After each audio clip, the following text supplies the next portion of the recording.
Something subtle just cracked open behind the fabric of the ordinary, and while no alarms went off, everything quietly tilted.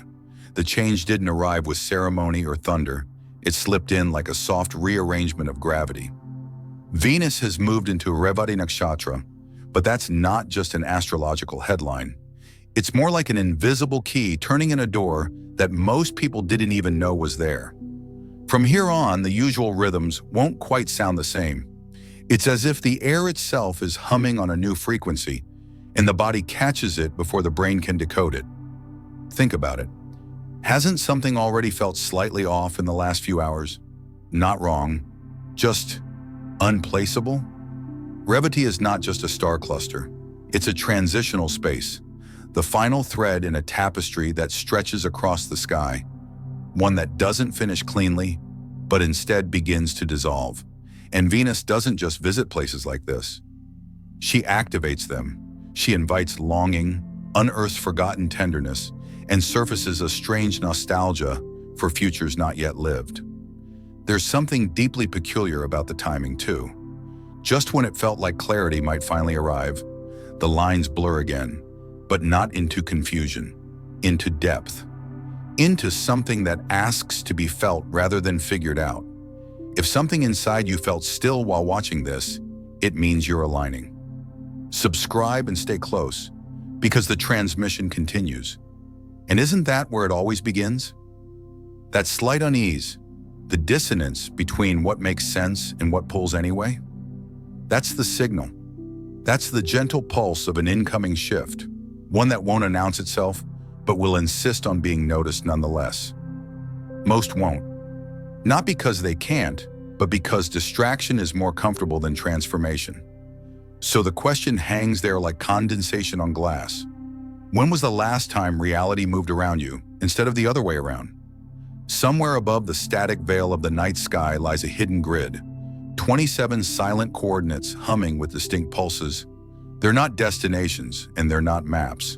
They're more like atmospheric passwords, each unlocking a particular tone of experience when touched by planetary rhythm. The final one, the one at the end of the cycle, carries a flavor of closure and quiet unraveling.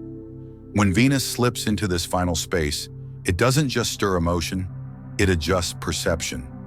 The shift isn't loud, it won't shake the room, but it will bend the floorboards of routine gently until nothing quite feels like it did a moment before.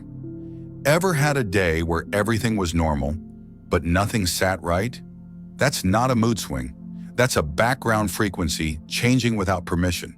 It often begins subtly, a flicker in the corner of vision, a song that hits too precisely, a green light that lingers longer than it should. Green of all things. Why green? Why now? Perhaps it's just coincidence. Or maybe there's a link between color and timing that logic has no tools to measure. And while the senses collect these cues like scattered breadcrumbs, something deeper, quieter, is moving through the inner corridors of thought. That pull towards stillness isn't laziness. That restlessness isn't impatience. It's signal interference from an unknown source trying to recalibrate the compass. Curious how it always seems to begin just when things were finally making sense, right? Still thinking about what you just heard? That's not an accident. Subscribe. Let what's waking up in you keep unfolding, and here's where it gets weirder. The next shift isn't visual, it's auditory, not in a mystical sense, but literally. The brain picks up rhythm before language, and rhythm has started to misfire in familiar places. Sounds that should fade stick around. Conversations echo differently. Silence is no longer just absence, it's charge. So let's pause the overthinking. Let's rewind. Has anything sounded off lately, even if nothing was technically wrong? Because that's the threshold, and it's already humming. Lately, sound has stopped behaving. There's no technical malfunction, no broken speaker, no faulty reception, just a quiet shift in how auditory space is being perceived. A phrase that once felt harmless now carries a strange weight. A casual sentence might trail off in memory like it never belonged to the room it was spoken in. At first it feels like a glitch, like the edges of language are fraying, but then it keeps happening. A note lingers too long. A laugh echoes in the wrong pitch. An ordinary silence grows heavy. This isn't psychological drift, it's vibrational retuning. Venus crossing Revati doesn't correct the signal, it intensifies it, as though inviting the atmosphere to lean in and speak through resonance instead of words. This influence transforms familiar sounds into unfamiliar presences. The grocery store becomes a sound chamber. The voice on the phone feels like it's dialing in from a place just slightly out of sync with time. Even personal memories, the internal recordings once used for comfort, begin to play differently, as if some filter has been laid across the past. It's not unpleasant, just displacing. The sonic texture of the world feels curved, as though listening has become a form of spiritual echolocation. Isn't that strange? That a conversation could feel both shallow and profound, depending solely on the undercurrent of tone. And here's the paradox. It's not the words themselves, not the melody or message. It's the subtle pulse underneath, a resonance shaping perception, like an unseen tuning fork in the background of reality. Most will dismiss it as imagination, but those who lean in might realize it's a form of guidance, not in instruction, but in vibration. So let's stop here for a second. Has anything sounded too real lately? Too precise? Too close? Because when the ear becomes a doorway, hearing stops being passive. It becomes a portal. Lately, events have begun to arrange themselves in a way that doesn't quite follow the usual playbook.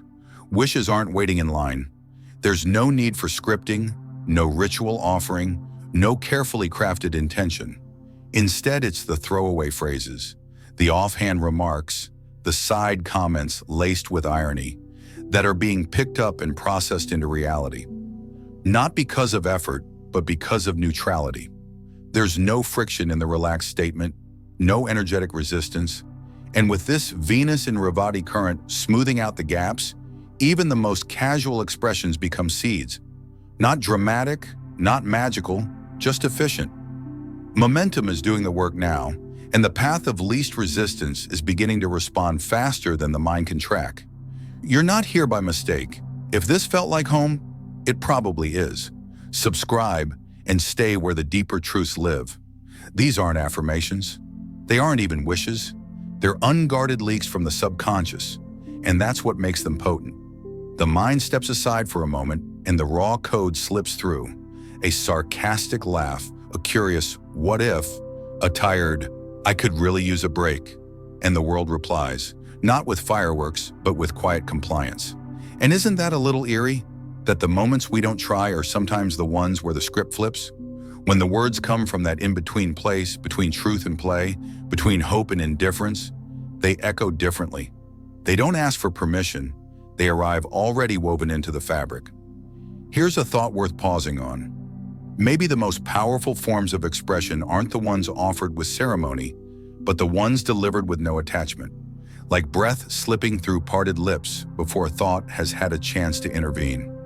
Could it be that the world listens more closely when it senses no agenda, no desperation, just the clean ring of a statement left unchained?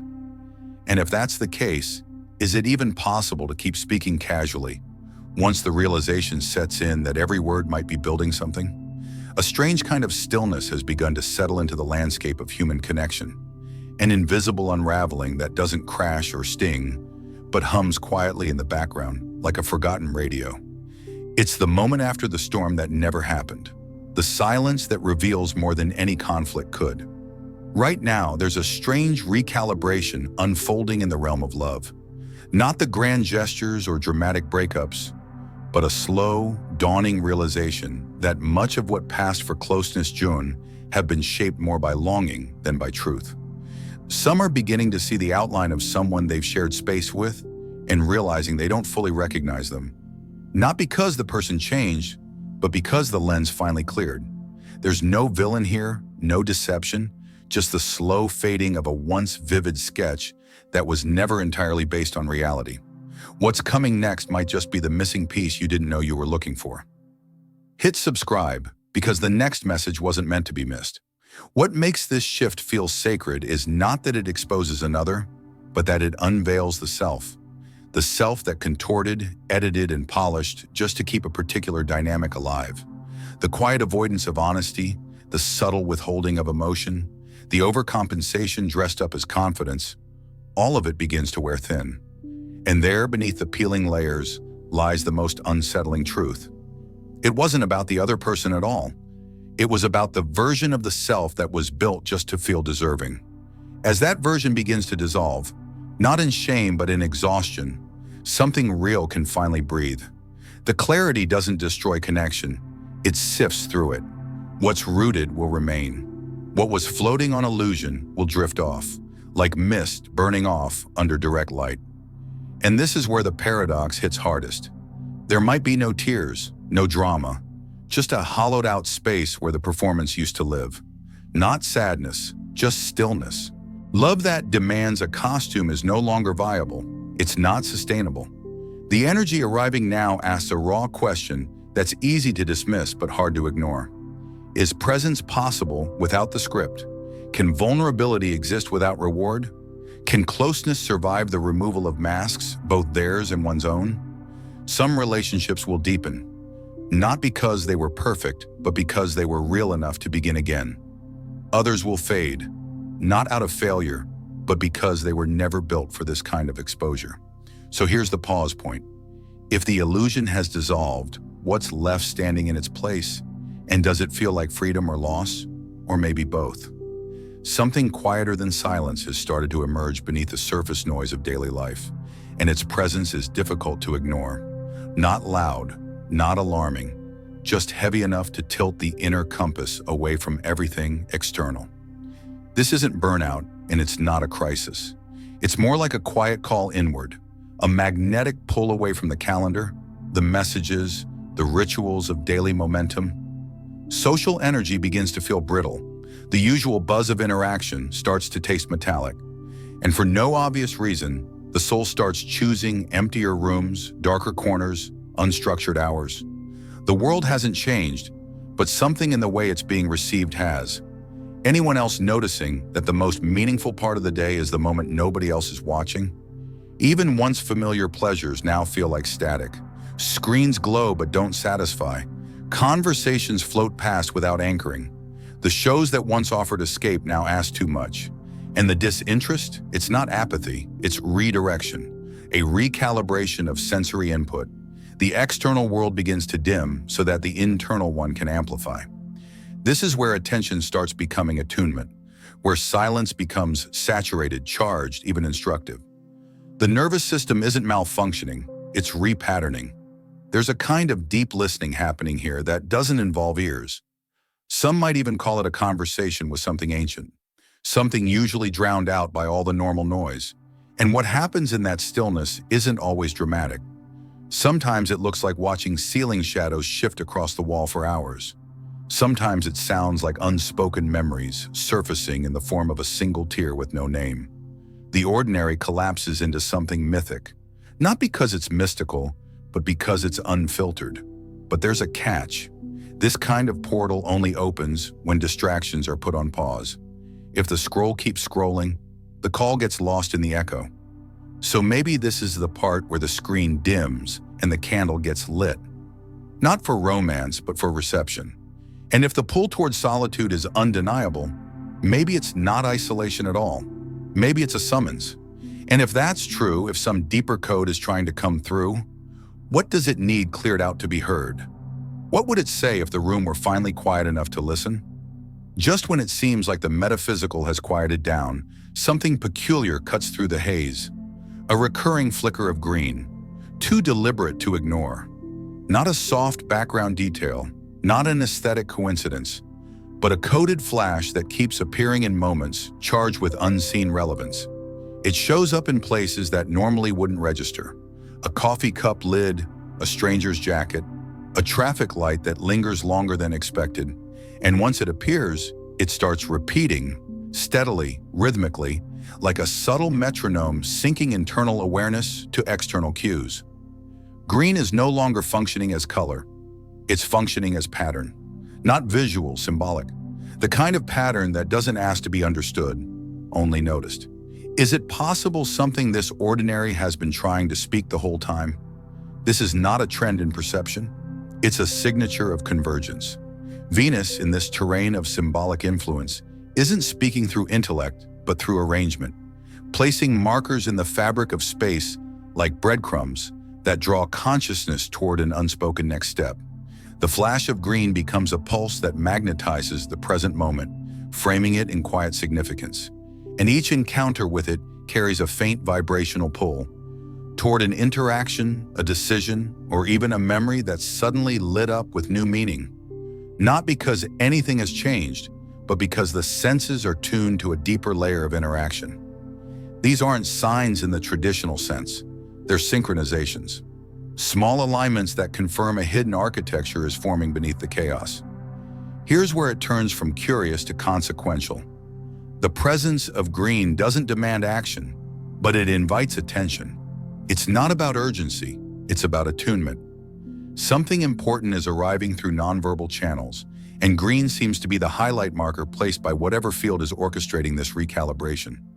So maybe the question now is, has a moment recently paused around a flash of color? Has instinct surged in the quiet split second when green appeared, but then been brushed off as nothing? If so, what if that moment wasn't random? What if it was the subtle click of energy locking into place just for a breath and asking, not with words, but with design, are you still listening?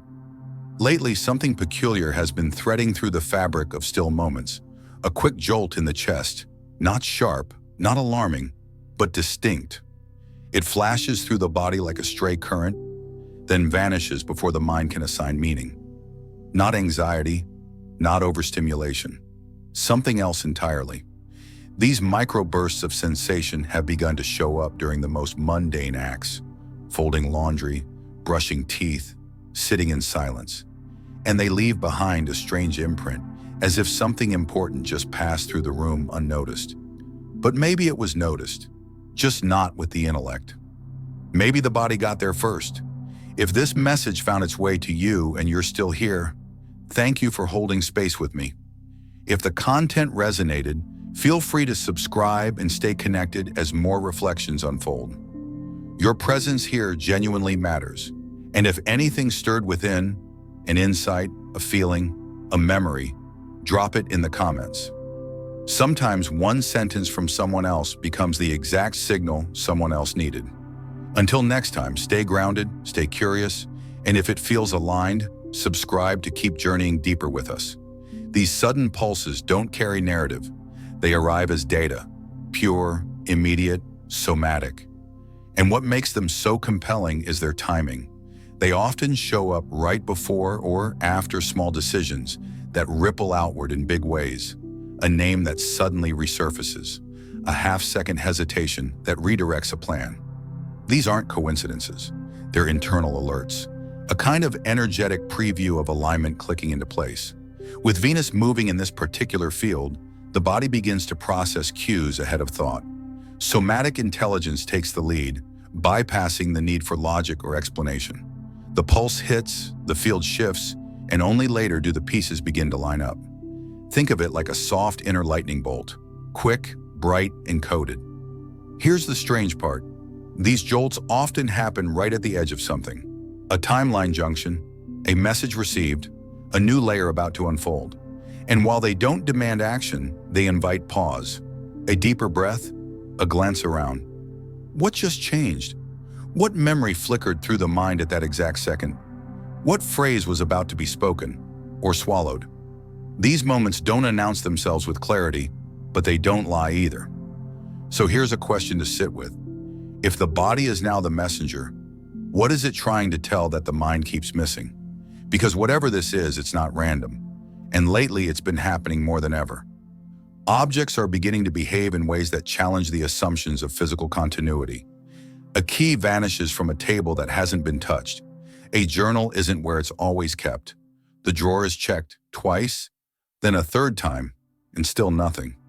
Hours pass, maybe days, and then, without fanfare, it's back, right where the hands had already searched. These aren't memory lapses, they're threshold ripples. Something is shifting in how form and awareness are relating to one another, and it's subtle enough to dismiss until it keeps happening. This isn't a malfunction of attention, it's a rearrangement of location itself. The structural integrity of reality isn't collapsing. It's softening, enough to allow adjustments in flow, presence, and timing. This isn't just about objects. The memory fabric is thinning too. Conversations slip through cracks. Dreams feel more vivid than waking hours. Entire events are forgotten and then retrieved days later like files misfiled in consciousness. It's a reorganization of access points. Venus in this particular phase doesn't follow sequence. It drapes meaning across perception like layered light, redirecting the senses away from permanence and toward resonance. So if something disappears, maybe it's not lost. It's just been filtered out by a shift in alignment. And when the internal calibration changes again, the object returns. Not because it moved, but because the version of the timeline that includes it has become relevant again. Is it possible that reality isn't fixed but responsive? Here's the invitation buried inside the disorientation. Perhaps misplacement is a message. That vanished hoodie before a night out? It might be blocking an encounter that doesn't serve. That pen missing the moment before writing something vulnerable? Maybe the timing wasn't clean.